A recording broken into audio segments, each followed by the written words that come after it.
இந்த வீடியோ யாருக்காகனா சிறு குறு தொழில்களில் வேலையாட்களை வைத்து நடத்தக்கூடிய ஓனர்களுக்காக. இந்த போட்டோவில் நீங்கள் பார்த்துருக்கிற பேர் தான் விக்கி. இவர் கூடங்குளம் பாரத் பெட்ரோலியமில் வேலை பார்க்குறது. இவர் வேலை பார்த்த நேரத்தில் இரவு நேரங்களில் இவர் செய்த வேலையை பாருங்களா. இரவு நேரத்தில் மேனேஜரோ ஓனரோ யாருமே இல்லாத நேரத்தில் ஆஃபீஸ் ரூமை திறந்து ஏற்கனவே கணக்கு முடித்து வைக்கப்பட்டுள்ள பில்களை திருடி தனது பையில் எடுத்து செல்கிறான்.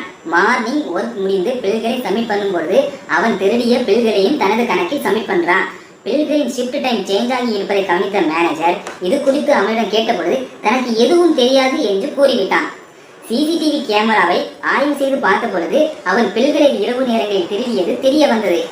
அதனைத் தொடர்ந்து அவனிடம் அதை காண்பித்த பொழுது அதற்குரிய பணத்தை 10,000 எடுத்ததை ஒப்புக்கொண்டான். அவனிடம் இருந்த அந்த 10,000 பணத்தை பெற்றுக்கொண்ட ஓனர் வேலையை விட்டு நீக்கியுள்ளார்.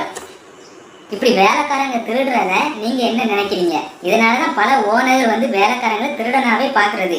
இவனை பற்றிய உங்களுடைய கமெண்ட் செக்ஷன்ல சொல்லுங்க.